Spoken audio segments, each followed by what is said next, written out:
Hey guys, welcome back to my channel Learn Physio with Salome. நம்ம இன்னைக்கு இந்த வீடியோவில் என்ன பார்க்க போகிறோம் அப்படின்னா, நீங்கள் இப்போ தான் ஃபைனல் இயர் ஸ்டார்ட் பண்ணியிருக்கீங்க, இல்லைன்னா ஃபைனல் இயரில் எக்ஸாம் ப்ரெசென்ட் பண்ண போகிறீங்க அப்படின்னா ஒரு கண்டிஷன் கொடுக்குறாங்கன்னு வச்சுக்கோங்களேன். அதில் எப்படி அசஸ்மெண்ட் பண்ணணும், அதுக்கப்புறம் அதுக்குள்ளே மேனேஜ்மெண்ட் எந்த மாதிரி ஃப்ரேம் பண்ணணும் அப்படிங்கிறதான் இந்த வீடியோவில் பார்க்கலாம். ஓகேவா? ஃபஸ்ட்டு நமக்கு எப்போயுமே கொஸ்டினில் நம்ம நாலேஜை விட ப்ரெசன்டேஷன் ரொம்ப முக்கியம். அப்போ தான் நம்ம எக்ஸாமை நல்லபடியாக கிளியர் பண்ண முடியும். ஸோ தட் இப்போ அசஸ்மெண்ட்டுக்குள்ளே போகிறதுக்கு முன்னாடி பேசிக்காக அசஸ்மெண்ட்னா என்ன அப்படிங்கிறத நம்ம பார்த்துக்கலாம். ஓகேவா? இப்போது நம்ம அசஸ்மெண்ட் பொறுத்த வரைக்கும் என்ன அப்படின்னா, இப்போ நமக்கு ஒரு கேஸ் வருதுன்னு வச்சுக்கோங்களேன். அந்த கேஸை ஃபஸ்ட்டு அவங்களுக்கு என்ன நடந்தது, அதுக்கப்புறம் அது ரிலேட் பண்ணி நமக்கு என்ன டெஸ்ட் இருக்குது, என்னென்ன எக்ஸாமினேஷன் நம்ம பண்ணி பார்க்கலாம், அதோட எது ஒத்து போகுது அப்படிங்கிறத பண்ணி பார்த்து இவங்களுக்கு இந்த கண்டிஷன் தான் இருக்குது அப்படிங்கிறத நம்ம டயக்னோஸ் பண்ணணும். டயக்னோஸ் பண்ணால் மட்டும்தான் நமக்கு அவங்களுக்கு கரெக்டான ஒரு ட்ரீட்மெண்ட் நமக்கு கொடுக்க முடியும். ஸோ தட் எப்போயுமே ஒரு கண்டிஷன் வருதுன்னு வச்சுக்கோங்களேன், அப்போ அசஸ்மெண்ட்டுங்கிறது அங்கே ஒரு இம்பார்ட்டண்டான ரோலாக இருக்கும். இப்போது அசஸ்மெண்ட்குள்ளே நம்ம ஸ்ட்ரெயிட்டாக போயிடலாம். ஓகே, இப்போ இந்த அசஸ்மெண்ட்டில் ஃபர்ஸ்ட் ஒன் என்ன அப்படின்னா, எப்பயுமே ஒரு அசஸ்மெண்ட்டில் ஃபர்ஸ்ட் நம்ம எழுதக்கூடிய விஷயம் டெமோகிராஃபிக் டேட்டா. இந்த டெமோகிராஃபிக் டேட்டா அப்படிங்கிறது என்ன அப்படின்னா, இப்போ பேஷண்ட்டோட ஐடென்டிஃபிகேஷனுக்காக பேஷண்ட்டோட நேம் என்ன, அதுக்கப்புறம் அவங்களோட ஏஜ் என்ன, அதுக்கப்புறம் அவங்க என்ன ஜெண்டர், அதுக்கப்புறம் ஆக்குபேஷன் என்ன, அதுக்கப்புறம் அவங்களோட அட்ரஸ், ஃபாலோஅப்புக்காக அவங்களோட அட்ரஸ், அதுக்கப்புறம் டேட் ஆஃப் அசஸ்மெண்ட். ஓகேவா? இதெல்லாம் அவங்கள பற்றி நம்ம ஐடென்டிஃபிகேஷனுக்காக நேம் கேட்போம். ஏஜ் பொறுத்த வரைக்கும் ஏஜ் நம்ம ஏன் கேட்குறோம் அப்படின்னா, ஏஜ் ரிலேட்டடாக என்னென்ன கண்டிஷன் வரும். இப்போ ஒரு 20 to 40னா அவங்களுக்கு காமனாக இந்த கண்டிஷன்லாம் வரும் அப்படின்ட்டு இருக்கும். ஸோ தட் ஏஜ் ரிலேட்டடாக என்னென்ன கண்டிஷன் வரும். ஜெண்டர் ரிலேட்டட் பார்த்து அப்படின்னா ஒரு சில கண்டிஷன் மேல்ஸுக்கு அதிகமாக வரும், ஒரு சில கண்டிஷன் ஃபீமேல்ஸ்க்கு அதிகமாக வரும். ஸோ இதில் அதை வச்சு நம்ம ஒரு ப்ரிடிக்ஷனுக்கு வரலாம். அப்போது ஜெண்டர் அப்படிங்கிறத பார்ப்போம். அதுக்கப்புறம் ஆக்குபேஷன் ரிலேட்டட் டிஸார்டர். இப்போ ரிப்பீட்டேட்டிவாக ஏதாவது ஒரு ஆக்குபேஷன் பண்ணுறாங்க, அதனால நமக்கு ஒரு டென்னான் இன்ஃப்ளமேஷன் வருது அப்படின்னா, அப்போ ஆக்குபேஷன் ரிலேட்டடாக என்ன இருக்குது அப்படிங்கிறத பார்க்கணும். அதுக்கப்புறம் அவங்களோட அட்ரஸ். இப்போ டேட் ஆஃப் அசஸ்மெண்ட் அடுத்து நம்ம ஒரு 6 months கழிச்சு அந்த அசஸ்மெண்ட் பார்க்குறோன்னு வச்சுக்கோங்களேன். அப்போ 6 monthsக்கு முன்னாடி இந்த மாதிரி இருந்தது அப்படிங்கிற ஒரு டேட் ஆஃப் அசஸ்மெண்ட் நம்ம எடுத்துக்கலாம். இதெல்லாம் டெமோகிராஃபிக் டேட்டாவில் ஃபஸ்ட்டு நம்ம லிஸ்ட் அவுட் பண்ணணும். அதுக்கப்புறம் வரக்கூடியது என்ன அப்படின்னா ஹிஸ்ட்ரி டேக்கிங். இந்த ஹிஸ்ட்ரி டேக்கிங்கில் நிறைய டைப் ஆஃப் ஹிஸ்ட்ரி இருக்குது. நிறைய டைப் ஆஃப் ஹிஸ்ட்ரி அப்படின்னா, இப்போ ஹிஸ்ட்ரினாலே நமக்கு பேசிக்காக தெரியும். ஹிஸ்ட்ரிங்கிறது என்னது, பாஸ்டில் நடந்தக்கூடிய விஷயத்த நம்ம கேட்டு அதை நம்ம ரைட் பண்ணுறது. ஓகேவா? இப்போ இந்த ஹிஸ்ட்ரியில் ஃபர்ஸ்ட் இருக்கிறது history of present illness, HOPI நம்ம ஷார்ட்டாக சொல்லுவோம். ஹிஸ்ட்ரி ஆஃப் ப்ரெசன்ட் இல்னஸ் பொறுத்த வரைக்கும் இப்போது இவங்களுக்கு நிறைய பிரச்சனை பாஸ்டில் இருந்திருக்கலாம். இப்போ ப்ரெசண்ட்டாக அவங்களுக்கு என்ன கம்ப்ளைண்ட் இருக்குது, அதோட ஆன்செட் நம்ம எழுதணும். ஃபஸ்ட்டு ஆன்செட் பொறுத்த வரைக்கும் சடனாக கிராஜுவலாக அப்படிங்கிறத நம்ம எழுதணும்.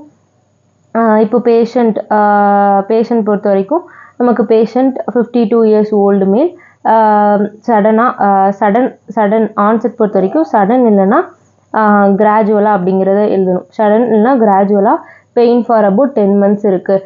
அதுக்கப்புறம் அவங்க என்னென்ன ட்ரீட்மெண்ட் எடுத்திருக்காங்க, அதுக்கப்புறம் அந்த பெயின் எப்படி டெவலப் ஆகிருக்கு, எப்படி அவங்க ஃபங்க்ஷன் லிமிட்டேஷனை பண்ணியிருக்கு அப்படிங்கிறத பற்றி இந்த ஹிஸ்ட்ரி ஆஃப் ப்ரெசன்ட் இல்னஸ் கொஞ்சம் டீட்டெயிலாக எழுதணும். ஓகேவா? இந்த ஹிஸ்ட்ரி ஆஃப் ப்ரெசன்ட் இல்னஸ்க்கு முன்னாடி ஒன்று மிஸ் பண்ணிட்டேன், சீஃப் கம்ப்ளைண்ட்ஸ். இந்த சீஃப் கம்ப்ளைண்ட்ஸ் பொறுத்த வரைக்கும் இப்போ பேஷண்ட்டுக்கு நம்ம ஜென்ரலாக எல்லாமே கலெக்ட் பண்ணிட்டோம் அப்படின்னா, அதுக்கப்புறம் பேஷண்ட் என்ன சொல்லுவாங்க, கம்ப்ளைண்ட், அதாவது எனக்கு நெக் பெயின் இருக்குது, பேக் பெயின் இருக்குது அப்படின்னு அவங்களோட லாங்குவேஜில் சொல்லுவாங்க. அந்த அவங்களோட லாங்குவேஜில் அப்படியே நம்ம மாறாமல் அப்படியே எழுதணும். எந்த ஒரு மெடிக்கல் டேர்மே நம்ம இங்கே யூஸ் பண்ணக்கூடாது. ஓகேவா? எந்த ஒரு மெடிக்கல் டேர்மே யூஸ் பண்ணாமல் சீஃப் கம்ப்ளைண்ட் அப்படியே நம்ம எழுதணும். இதுதான் சீஃப் கம்ப்ளைண்ட். அதுக்கப்புறம் ஹிஸ்ட்ரி ஆஃப் ப்ரெசன்ட் இல்னஸ் நம்ம கொஞ்சம் டீட்டெயில் எழுத போகிறோம். அதுக்கப்புறம் வேறு என்ன ஹிஸ்ட்ரி இருக்குது அப்படின்னா, நமக்கு past medical history. Past medical history ரொம்ப முக்கியம். ஏன் அப்படின்னா ஒரு சில கண்டிஷன் லைக் இப்போ அவங்களுக்கு தைமஸில் ஏதாவது ஒரு பிரச்சனை இருக்குது, இல்லை தைமமாக இருக்குதுன்னு வச்சுக்கோங்களேன். இப்போ தைமஸில் ப்ரெசன்ட் இருந்தது அப்படின்னா நம்ம மைஸ்தீனியா கிரேவிஸ் டினோட் பண்ணலாம்.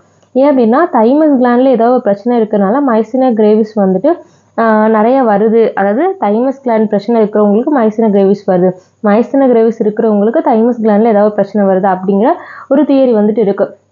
ஸோ தட் இந்த மாதிரி நம்ம பாஸ்ட் மெடிக்கல் ஹிஸ்ட்ரியாக உங்கள்கிட்ட கேட்கணும். வேறு ஏதாவது டிசீஸ் இருக்கா, ஹைப்பர் டென்ஷன் இருக்கா, டயபெட்டிஸ் மெல்டஸ் இருக்கா அப்படிங்கிறத நம்ம டீட்டெயிலாக கேட்டு எழுதணும். அது போக மெடிக்கேஷன்ஸ் என்ன வந்து இப்போ கரண்ட்டாக எடுத்துகிட்டு இருக்காங்க. ஆனால் ஸோ தட் இந்த மாதிரி நம்ம ஒரு கோரிலேஷனுக்கு வந்து வரலாம். இப்போ ஏதாவது மெடிக்கல் கண்டிஷன் இருக்கும்போது நமக்கு இந்த கண்டிஷன் இருக்குது அப்படிங்கிற கோரிலேஷன் வரலாம். அதுக்கப்புறம் மெடிக்கேஷன்ஸ் என்ன எடுக்கிறாங்க அப்படிங்கிறதையும் நம்ம வந்து கவனமாக பார்க்கணும். ஓகேவா?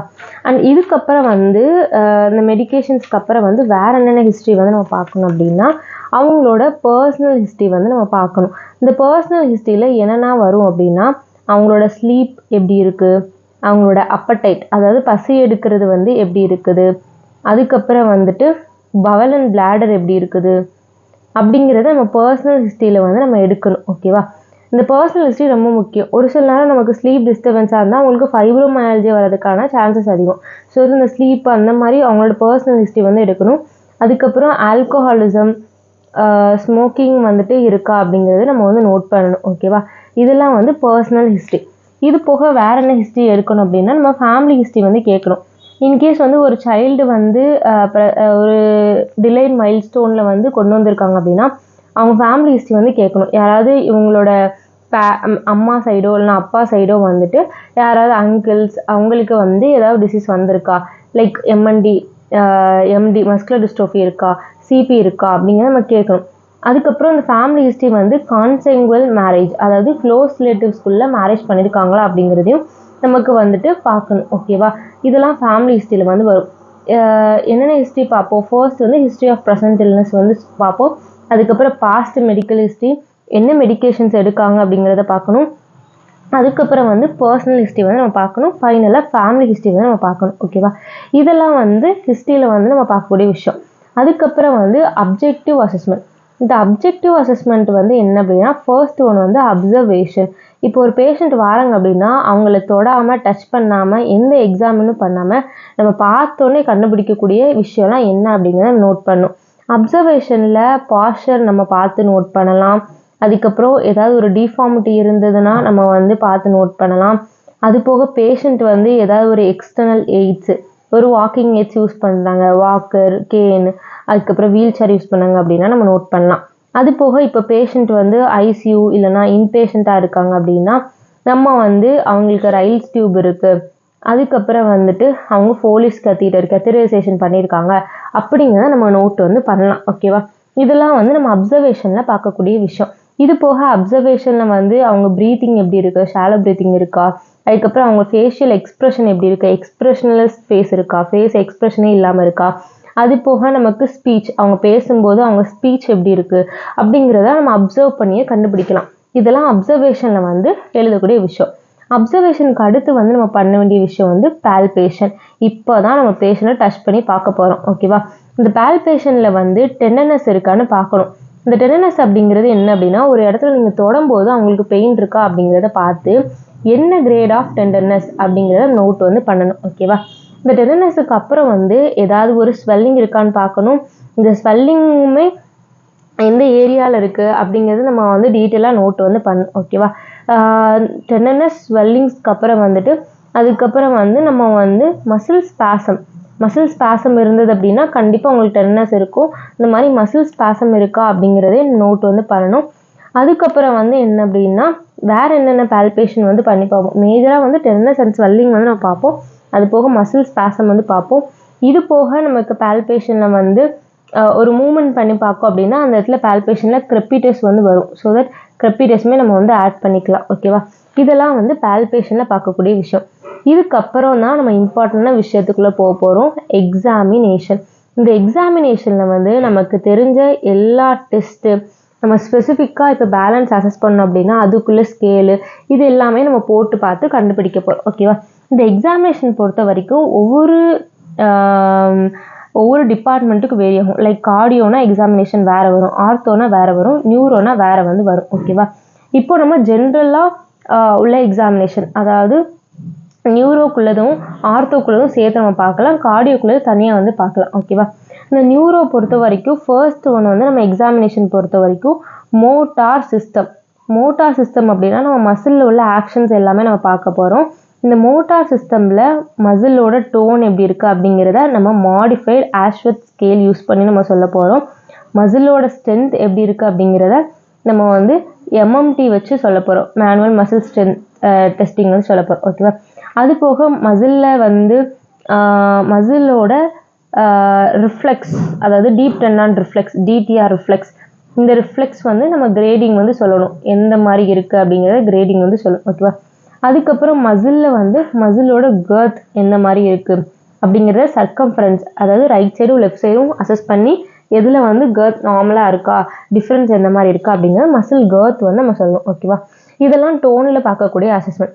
அதுக்கப்புறம் சென்சரி சிஸ்டம், அவங்களுக்கு சென்சேஷன் ஒழுங்காக இருக்கா, பெயின் தெரியுதா, டெம்பரேச்சர் தெரியுதா அப்படிங்கிறத நம்ம பார்க்கணும். இந்த சென்சேஷனில் மூணாக நம்ம பிரிக்கலாம்.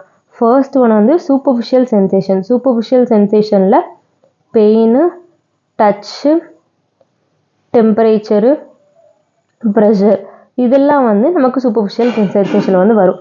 அதுக்கப்புறம் நமக்கு டீப் சென்சேஷனில் வந்து என்ன வரும், கைனஸ்தீஷியா, அதுக்கப்புறம் ப்ராப்ரியோசெப்ஷன், இதெல்லாம் வந்து டீப் சென்சேஷனில் வந்து வரும். ஓகேவா? வைப்ரேஷன், இதெல்லாம் டீப் சென்சேஷனில் வந்து வரும். அதுக்கப்புறம் நமக்கு combine cortical sensation. Combine cortical சென்சேஷனில் வந்து நமக்கு என்ன வந்து வரும் அப்படின்னா ஸ்டீரியோக்னோசிஸ், கிராஃபிஸ்தீஷியா, இதெல்லாம் வந்து நம்ம கம்பைன் கார்டிக்கல் சென்சேஷன். இது ஒன்றே நம்ம வந்து அசஸ் பண்ணி பார்க்கணும், அவங்களுக்கு எந்த மாதிரி இருக்குது, தெரியுதா தெரியல அப்படிங்கிறத நம்ம வந்து சொல்லணும். ஓகேவா? இது வந்து சென்சரி மோட்டார் முடிச்சதுக்கப்புறம் நம்ம பண்ணக்கூடிய விஷயம் வந்து என்ன அப்படின்னா higher mental function. Higher mental ஃபங்க்ஷனில் அவங்க மெமரி எப்படி இருக்குது, ஸ்பீச் எப்படி இருக்குது, அதுக்கப்புறம் வந்துட்டு அவங்களோட கான்ஷியஸ்னஸ் எப்படி இருக்குது. கான்ஷியஸ்னஸ்க்கு நம்ம என்ன ஸ்கேல் யூஸ் பண்ணுவோம், GCS ஸ்கேல் வந்து யூஸ் பண்ணி அசஸ் பண்ணுவோம். ஓகேவா? Higher mental function. அதுக்கப்புறம் வந்து ஹையர் மென்டல் ஃபங்க்ஷனுக்கு அப்புறம் இன்னொரு இம்பார்ட்டன்ட் விஷயம் கிரேனியலம் அசஸ்மெண்ட். கிரேனியலம் வந்து ஒரு சில கண்டிஷனில் நமக்கு கிரேனியலம் வந்து அடி வாங்கியிருக்கும். எந்த கிரேனியலம் அடி வாங்கியிருக்கு, அவங்களுக்கு என்ன ஃபீச்சர்ஸ் இருக்கோ அப்படிங்கிறத நம்ம வந்து எக்ஸ்பிளைன் வந்து பண்ணணும். ஓகே, கிரேனியலம் அசஸ்மெண்ட் ஃபர்ஸ்ட்டு என்ன பார்ப்போம், மோட்டார் பார்ப்போம், அதுக்கப்புறம் சென்சரி பார்ப்போம், ஹையர் மென்டல் ஃபங்க்ஷன் பார்ப்போம், கிரேனியலம் அசஸ்மெண்ட் வந்து பார்ப்போம். இதுக்கப்புறம் இம்பார்ட்டண்டாக இருக்க விஷயம் வந்து பேலன்ஸ் பார்க்கணும். நியூரோ பேஷண்ட்னா கண்டிப்பாக பேலன்ஸ் அஃபெக்டாக இருக்கும். பேலன்ஸுக்கு வந்து நம்ம பெர்க் பேலன்ஸ் ஸ்கேல் யூஸ் பண்ணலாம். அதுக்கப்புறம் வந்து மினி பெஸ்ட்னா mini balance evaluation system test. ஓகேவா? மினி பெஸ்ட் வந்து யூஸ் வந்து பண்ணலாம். இது போக நமக்கு தெரிஞ்ச சிங்கிள் லெக் ஸ்டாண்டிங், அதுக்கப்புறம் டேண்டம் ஸ்டாண்டிங், அதுக்கப்புறம் வந்து சிட்டிங் பேலன்ஸ், ஸ்டாண்டிங் பேலன்ஸ், இந்த மாதிரி நமக்கு வந்து பார்க்கலாம். அதுக்கப்புறம் கோஆர்டினேஷன் பொறுத்த வரைக்கும் நமக்கு ஈக்குவலிபிரியம் அண்ட் நான் ஈக்குவலிபிரியம் டெஸ்ட்னு இருக்குது. Like finger to nose, heel to shin, அந்த மாதிரி டெஸ்ட்லாம் இருக்குது. அதெல்லாம் நம்ம வந்து பார்க்கணும். ஓகேவா? அண்ட் அதுக்கப்புறம் வந்து இதே ஆர்த்தோவில் வந்து நம்ம இம்பார்ட்டண்டான விஷயம் பார்க்க வேண்டியது ரேஞ்ச் ஆஃப் மோஷன். இந்த ரேஞ்ச் ஆஃப் மோஷன் பொறுத்த வரைக்கும் ஆக்டிவ் அண்ட் பேசிவ் ரெண்டுமே பார்க்கணும். ஆக்டிவ் பொறுத்த வரைக்கும் பேஷண்ட்டாக பண்ண சொல்லணும், எவ்வளோ தூரம் பண்ணுறாங்க அப்படிங்கிறத பார்க்கணும். பேசிவாக பொறுத்த வரைக்கும் நம்ம வந்து பேஷண்ட்டுக்கு பண்ணி பார்க்கணும். ஓகேவா? So that active and passive. இன்னொன்று ரேஞ்ச் ஆஃப் மோஷனில் நார்மல் அண்ட் அப்நார்மல் சைட் ரெண்டுமே பார்க்கணும். அப்போ தான் நம்மளால் கம்பேர் பண்ண முடியும். So that range of motion நம்ம வந்து ஆர்த்தோவில் பார்ப்போம். அது போக மோட்டார் டோன் அதுவுமே நம்ம வந்து ஆர்த்தோவில் பார்ப்போம். ஓகேவா? அண்ட் இதுக்கப்புறம் நம்ம வந்து அந்த ஹிஸ்ட்ரியில் வந்து ஒரு இம்பார்ட்டண்டான விஷயம் வந்து என்ன அப்படின்னா பெயின் அசஸ்மெண்ட் வந்து சொல்ல மறந்துட்டேன். பெயின் அசஸ்மெண்ட் வந்து ஆர்த்தோவில் ஒரு இம்பார்ட்டண்டான விஷயம். இந்த பெயின் அசஸ்மெண்ட் பொறுத்த வரைக்கும் எந்த சைட்டில் பெயின் இருக்குது, எந்த சைடு பெயின் இருக்குது, அதுக்கப்புறம் நேச்சர் ஆஃப் பெயின் என்ன, டல் ஏக்கிங்கா, அதுக்கப்புறம் ஷார்ப்பிங்கா, ஷூட்டிங்கா, அந்த மாதிரி என்ன நேச்சர். மேஜராக இன்னொரு விஷயம் அக்ரிவேட்டிங் ரிலீவிங் ஃபேக்டர். அக்ரிவேட்டிங் ரிலீவிங் ஃபேக்டர் அப்படின்னா இப்போ பேஷண்ட் வந்து ஸ்டேர் கிளைம்பிங் பண்ணும்போது எனக்கு பெயின் அதிகமாக இருக்குது, இதே நான் படுத்துருந்தேன் ரெஸ்ட் எடுத்தேன்னா நமக்கு பெயின் வந்து கம்மியாக இருக்குது அப்படின்னா என்ன விஷயம் பண்ணும்போது அவங்களுக்கு பெயின் அதிகமாக இருக்குது, எந்த விஷயம் பண்ணும்போது பெயின் கம்மியாக இருக்குது அப்படின்னா நம்ம கண்டிப்பாக நோட் வந்து பண்ணணும். ஓகேவா? இதெல்லாம் முடிச்சுட்டு கடைசியாக நம்ம பார்க்கக்கூடிய விஷயம் வந்து என்ன அப்படின்னா ஃபங்க்ஷனல் அசஸ்மெண்ட். இந்த ஃபங்க்ஷனல் அசஸ்மெண்ட் ரொம்ப முக்கியம். ஏன் அப்படின்னா இப்போது நம்ம பேஷண்ட் வந்து நம்மகிட்ட வாராங்கன்னு வச்சுக்கோங்களேன், மேஜராக அவங்களோட கோல் ஃபஸ்ட்டு வந்து பெயின் இருக்குன்னா பெயினை கம்மி பண்ணு சொல்லுவாங்க. பெயின் கம்மியானதுக்கப்புறம் அவங்களுக்கு எந்த ஆக்டிவிட்டி வரலையோ அந்த ஆக்டிவிட்டி திருப்பி பண்ணுறதுக்கு ஹெல்ப் பண்ணுங்க, அந்த ஆக்டிவிட்டி எனக்கு பண்ணணும் அப்படிங்கிறத சொல்லுவாங்க. ஓகேவா? ஸோ தட் என்ன ஃபங்க்ஷன் போயிருக்கு அப்படிங்கிறத ஃபஸ்ட்டு அசஸ் பண்ணணும். அசஸ் பண்ணால் தான் அவங்களுக்கு இந்த ஃபங்க்ஷன் போயிருக்கு அப்படிங்கிறத நம்ம சொல்ல முடியும். ஸோ இந்த ஃபங்க்ஷன் அசஸ்மெண்ட்டுக்கு வந்து ஃபஸ்ட்டு ஜென்ரலாக நம்ம என்னென்ன ஃபங்க்ஷன் போயிருக்கு, டிஃபிகல்ட்டி இன் வாக்கிங், டிஃபிகல்ட்டி இன் ஸ்டார் கிளைம்பிங், டிஃபிகல்ட்டி இன் கிராஸ்பிங் ஆப்ஜெக்ட், டிஃபிகல்ட்டி இன் ஓவர்ஹெட் ஆக்டிவிட்டிஸ், இந்த மாதிரி ஜென்ரல் ஃபங்க்ஷன்ஸ் என்னென்னலாம் போயிருக்கு அப்படிங்கிறத அசஸ் பண்ணணும். அதுக்கப்புறம் வந்து ஃபிம் ஸ்கோர்னு ஒரு ஸ்கேல் வந்துட்டு இருக்கு, ஃபங்க்ஷனல் இண்டிபெண்ட் மெஷர். ஓகேவா, இந்த ஃபிம் ஸ்கோர் வந்து என்ன அப்படின்னா லைக் அவங்களோட டொமைன் என்ன மாதிரி நிறைய டொமைன் இருக்கும், என்னென்னலாம் போயிருக்கு அப்படிங்கிறத வச்சு ஒரு ஸ்கோர் வந்து கொடுப்போம். அதை வச்சு அவங்க எந்த அளவுக்கு டிபெண்ட்டாக இருக்காங்க, யாரையாவது டிபெண்ட் பண்ணியிருக்காங்களா, யாராவது டிபெண்ட் பண்ணி இல்லையா அப்படிங்கிறத வந்து நம்மளால் பார்க்க முடியும். ஸோ இந்த ஃபிம் ஸ்கோர் வச்சு அவங்க ஃபங்க்ஷனல் அசஸ்மெண்ட் வந்து பார்ப்போம். இதெல்லாம் அசஸ்மெண்ட்டில் முடிஞ்சதுக்கப்புறம் ஃபைனலாக நம்ம எழுதக்கூடிய விஷயம் ப்ராப்ளம் லிஸ்ட்டு. இந்த ப்ராப்ளம் லிஸ்ட்டில் வந்து என்னென்ன எழுதணும் அப்படின்னா அவங்களுக்கு வந்து ரேஞ்ச் ஆஃப் மோஷன் கம்மியாக இருக்குது, மசில் ஸ்ட்ரென்த்து கம்மியாக இருக்குது, அவங்களுக்கு பேலன்ஸ் இம்பேர்ட் ஆகிருக்கு, இந்த மாதிரி அவங்களுக்கு என்னென்னலாம் ப்ராப்ளம் இருக்கோ அதெல்லாம் நம்ம மெடிக்கல் டேர்ம் யூஸ் பண்ணி இந்த ப்ராப்ளம் லிஸ்ட்டை வந்து நம்ம எழுதணும். அண்ட் ஃபைனலாக நம்ம டயக்னோசிஸ், பிடி டயக்னோசிஸ் என்ன, பேஷண்ட் வந்து இந்த மாதிரி ப்ரெசென்ட் ஆகிருக்காங்க, அவங்களுக்கு இந்த கண்டிஷன் அப்படிங்கிற நம்ம டயக்னோஸ் வந்து பண்ணணும். ஸோ இதுதான் வந்து ஜென்ரலாக நம்ம பண்ணக்கூடிய அசஸ்மெண்ட். இந்த அசஸ்மெண்ட் பார்ட் தெரிஞ்சால் தான் நீங்கள் கிளினிக்கல்லையும் அப்ளை பண்ண முடியும். இன்னொன்று கேஸ் ப்ரெசன்டேஷனுக்கோ இல்லை எக்ஸாம் ப்ரெசன்டேஷனுக்கோ இந்த ஃபார்மேட்டில் தான் நீங்கள் வந்து எழுதி ஆகணும். ஓகேவா, இந்த அசஸ்மெண்ட்டில் எக்ஸாமினேஷனில் ஆர்த்தோவில் வந்து ஸ்பெஷல் டெஸ்ட்டை வந்து நம்ம இன்க்ளூட் பண்ணிக்கணும். ஸ்பெஷல் டெஸ்ட், அதுக்கப்புறம் range of motion, pain history, இது மூணுமே வந்து ஆர்த்தோவில் வரக்கூடிய விஷயம். மற்றதெல்லாம் நியூரோன் ஆர்த்தோ ஒரே மாதிரி தான் வந்து வரும். ஓகேவா, இப்போது இந்த டயக்னோசிஸில் நம்ம எக்ஸாமினேஷனை விட பேஷண்டோட ஹிஸ்ட்ரி கேட்டாலே ஓரளவு கெஸ் பண்ணிடலாம் இவங்களுக்கு வந்து இந்த கண்டிஷன் அப்படிங்கிறது. ஸோ பேஷண்ட்டை ஃபஸ்ட்டு நம்ம அசஸ் பண்ணுறதுக்கு முன்னாடி என்ன நடந்துச்சு, எப்படி ஆச்சு, என்ன பண்ணும்போது இந்த மாதிரி பெயின் இருக்குது, என்ன பண்ணும்போது உங்களுக்கு இந்த மாதிரி ஆச்சு, எல்லாமே வந்து பேஷண்ட்டுக்கு கேட்டாலே, ஹிஸ்ட்ரி கேட்டாலே நம்ம 95% வந்து டயக்னோஸ் பண்ணிடலாம். அதுக்கப்புறம் தான் நம்ம எக்ஸாமினேஷனை வந்து கேரி பண்ணணும். ஓகேவா, ஸோ இதோடு நம்ம இந்த வீடியோ வந்து முடிச்சுக்கலாம். நம்ம அடுத்து வந்து ஒவ்வொரு கண்டிஷனுக்கு அசஸ்மெண்ட் எந்த மாதிரி எழுதணும், அவங்களுக்கு என்னென்ன சீஃப் கம்ப்ளைண்ட் இருக்கோ அப்படிங்கிற நம்ம வந்து பார்ப்போம். Thank you, C you all next video, bye.